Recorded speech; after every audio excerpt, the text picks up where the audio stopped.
ముందుగా మీకు శ్రీ పరాభవనామ సంవత్సర యుగాది శుభాకాంక్షలండి. పరాభవన సంవత్సరానికి ముందు శ్రీ అని పెట్టద్దు. రెండోది పరాభవన సంవత్సరం అనేది ఈ సంవత్సరంలో ప్రత్యేకంగా చేయాల్సింది. అదృష్టరత్నం ధరిస్తే ఖచ్చితంగా కలిసి వస్తుందా? ఎటువంటి సిద్ధిని యోగాన్ని వారు పొందుతారు? బంగారాన్ని ఇనుముగా చూస్తారు, ఇనుమును బంగారంగా చూస్తారు. ఎవరి జాతకం బట్టి వాళ్ళు ధరించాలి. అదృష్టం ఉంటే మీరు, మీ పిల్లలు, మీకు సంబంధించిన వాళ్ళు, మీకు దమండం పెట్టేవాళ్ళు, మీ వెనకాల ఉన్న వాళ్ళు అందరికీ కూడా ఐశ్వర్యాలు గుర్తిస్తారు. అర్హత ఏదన్నా ఉండాలండి, ఇలా ఉండాలి, ఇలా ఉన్న వాళ్ళకే అదృష్టరత్నం ఇస్తాము. అదృష్టరత్నానికి ఉండే అర్హత ఏంటంటే ఎలా గురుగారు మరి ఎలా తీసుకోవాలండి? అదృష్టరత్నం ఎవరు పెట్టుకుంటారు? నేను మంచిగా ఉండాలి, నా కుటుంబం మంచిగా ఉండాలి, నా సమాజం మంచిగా ఉండాలి, నా చుట్టూతో అందరూ ఐశ్వర్యవంతులై ఉండాలి, అందరూ గొప్పగా ఉండాలనుకున్న వాళ్ళే అదృష్టరత్నం పెట్టుకుంటారు. నమస్కారం అండి, సుమన్ టీవీకి స్వాగతం. నేను గీతాంజలి. ప్రపంచవ్యాప్తంగా కోట్లాది మంది భక్తులను తమ అదృష్ట రత్నాలతో సర్వ అష్ట ఐశ్వర్యవంతులుగా చేసి వాళ్ళకి ఉండేటువంటి కాలసర్ప దోషాలు, అలాగే బ్లాక్ మ్యాజిక్ కావచ్చు, కొంతమంది చేతబడులను వింటాము, దిష్టి దోషం కావచ్చు, అలాగే కష్ట నష్టాలు, ఇలా ఏవైనా సరే వెంటనే నివారించి కేవలం 9 రోజుల్లోనే వారి జీవితాలను స్వర్ణమయంగా చేసి అనితర సాధ్యమైన అద్భుత అక్షయ సిద్ధి పొందినటువంటి వారి చేతితో ఇచ్చే అదృష్టరత్నం కోటి శుభాలు, సంతోషాలు, ఐశ్వర్యాలు కలుగజేస్తుంది. ఇది భక్తుల విశ్వాసం. లక్షలాది మందిని జీరో నుంచి హీరోలుగా, గొప్ప ఐశ్వర్యవంతులుగా, పారిశ్రామికవేత్తలుగా, వ్యాపారవేత్తలుగా మార్చారు. అలనాటి ప్రధాని పివి నరసింహారావు గారి దగ్గర నుంచి ముఖ్యమంత్రి ఎన్టీ రామారావు గారు, కొణిజేటి రోషయ్య గారు, వారి దగ్గర నుండి ఈనాటి మల్లారెడ్డి గారి వరకు, అలాగే సినీ ప్రముఖులు చిరంజీవి గారు కావచ్చు, బాలకృష్ణ గారు కానీ, కేంద్రం అలాగే రాష్ట్రంలోని ప్రముఖులు వీరి అభిమానులే. వీరిచ్చేటువంటి అదృష్ట రత్నాన్ని ధరించి అద్భుతాలు జరుగుతాయని ప్రపంచవ్యాప్తంగా కోట్లాది మంది ఘంటాపథంగా చెబుతారు. వారి టెస్టిమోనియల్స్ మనం కోకొల్లలుగా చూడొచ్చండి. అటువంటి గురు మహారాజ్ రమణ యోగిలాల్జీ గురుగారు ప్రస్తుతం మనతో పాటు ఉన్నారండి. వారితో మాట్లాడి ఈ పరాభవనామ సంవత్సరంలో మనందరం కూడా అదృష్ట రత్నాన్ని ఖచ్చితంగా ధరించాలా, అసలు ఈ సంవత్సరం ఎలా ఉండబోతోంది, ఏ ఏ రాశుల వారికి ఎలా ఉంటుంది, వారు గనక అదృష్ట రత్నం ధరిస్తే ఖచ్చితంగా కలిసి వస్తుందా, ఎటువంటి సిద్ధిని యోగాన్ని వారు పొందుతారు, గురుగారి మాటల మీద తెలుసుకుందాం. నమస్కారం గురుగారు. గురుగారు, ఈ శత్రు పరాభవనామ సంవత్సరంలో మకర రాశి వారికి ఏ విధంగా ఉండబోతుంది, అలాగే వారు చేసుకోవాల్సిన తంత్ర ప్రక్రియ, అలాగే మంత్ర జపం తెలియచేయండి. అమ్మా, ఈ సంవత్సరం వీళ్ళకి చాలా ప్రముఖమైన సంవత్సరం తల్లి. మకరం అంటే మీకు ఐడియా ఉంది ఏంటి? మొసలి. మొసలి ఎప్పుడు ఎక్కడ బలంగా ఉంటది? నీళ్లలోనే బలంగా ఉంటది.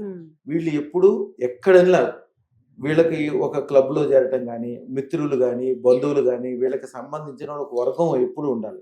వాళ్ళ మధ్యలో అద్భుతమైన సంపదలు సంపాదించుకోవడానికి వీళ్ళకి అవకాశం ఉంటుంది. ఎప్పుడు కూడా వీళ్ళ నీరు దాటిన తర్వాత ముసలిని ఆఖరికి కుక్క కూడా లెక్క చేయదు. నీటిలో ఉన్నంతసేపు వీళ్ళు ఏనుగులు కూడా లాగి లోపలికి పడేస్తారు.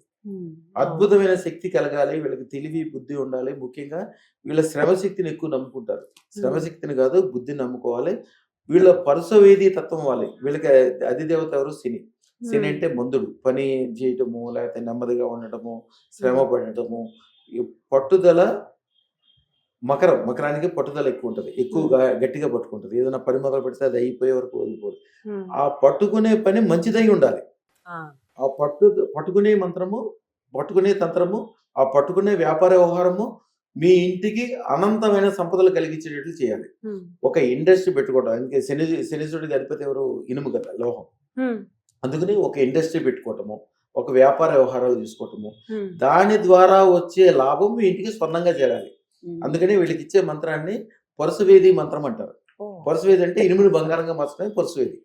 వీళ్ళు చేసేది ఇనుముతో చేయొచ్చు, వ్యాపారం చేయొచ్చు, వ్యవహారం చేయొచ్చు, డీలర్షిప్ చేయొచ్చు, ఉద్యోగం చేయొచ్చు. కానీ మీ ఇంటికి వచ్చినప్పుడు ఇనుము తీసుకురావద్దు. మీ ఇంటికి బంగారం కుప్పలు తెప్పలుగా తేవాలి. 1 కిలో ఇనుము ఖరీదు వచ్చి 70 రూపాయల నుంచి 100 రూపాయలు ఉంటుంది. 1 కిలో బంగారం ఖరీదు వచ్చి సుమారుగా 20 లక్షల రూపాయలు ఖరీదు. రాబోయే కాలంలో 10 లక్షలు కూడా మీకు లాస్ట్ టైం మనం మాట్లాడుకున్నప్పుడు ఇంటర్వ్యూలో బంగారం గురించి చెప్తే మీరు నిజంగా పెరుగుద్దా అని అడిగారు. 2 రెట్లు పెరిగింది. ఎప్పుడు కూడా బంగారం రేటు పెరుగుతూ ఉంటదమ్మా. మన హయాంలో మనమే బంగారం రేటు 10 లక్షల రూపాయలు చూస్తాం. బంగారము ఆ ఇనుము బంగారంగా మారాలి అంటే వీళ్ళకి పడే 70 రూపాయల కోసం పడే శ్రమని ఇంటికి వచ్చేసరికి 20 లక్షల రూపాయలుగా మారిపోవాలి. అది చేసేది పరుసవేది తత్వము, పరుసవేది మంత్రము, పరుసవేది అదృష్టత్వం. అదృష్టత్వం దాన్ని 100% చేయాల్సిన జాతకాలు ఇవి.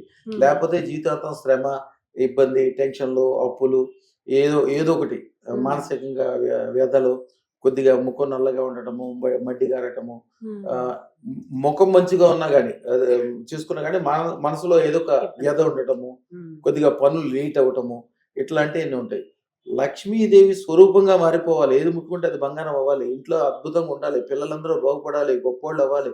అసలు జీవితంలో టెన్షన్ అనేది జరగకుండా పొద్దున్నే లేస్తే డాన్స్ వేసుకున్నట్టు ఉండాలంటే అదృష్టత్వ దాన్ని కంపల్సరీ చేయాలి. వీళ్ళకి నల్ల నువ్వులు, శనగలు అంటే తెల్ల శనగలు కాదు, ఎల్లో కలర్ లో ఉంటాయి శనగలు. ఈ రెండు కలిపి ఒక పావు కిలో తీసుకొచ్చి ఒక చోట కుప్పగా పోసి దాని మీద పసుపు కుంకుమ వేసి దాని మీద నువ్వుల నూనెతోటి దీపం వెలిగించాలి. 8 రూపాయి బిళ్ళలు దాంట్లో వేయాలి. వేసి చిన్న మంత్రం శ్రీం హ్రీం శ్రీం పరుసవేది తక్షణం దేహి ప్రైచ స్వాహ. ఇది మంత్రం 108 సార్లు చదువుకుంటే వాళ్ళ చెయ్యి పరుసవేదిగా మారిపోతుంది. అలాగే ఆ డబ్బుల్ని వీళ్ళు తిజోరి ఎనపెట్లో ఎక్కడ డబ్బులు దాచుకుంటారో ఆ డబ్బుల దగ్గర పెట్టుకోవాలి. ఆ డబ్బులు పెట్టే చోట తెల్లటి గుడ్లో మూట కట్టాలి. శనిగన అని చెప్పి బ్లూ కలర్ లో గానీ లేకపోతే నీలం రంగులో గానీ నల్ల రంగులో పెట్టకూడదు. వీళ్ళు మంచి శుభకార్యాలు చేసే ప్రతి టైంలో జేబులో ఒకటి ఎల్లో కలర్ కర్చీఫ్ ఒకటి పెట్టుకుని వెళ్తే చాలా మంచిది. శుభం. నమస్కారం గురుగారు.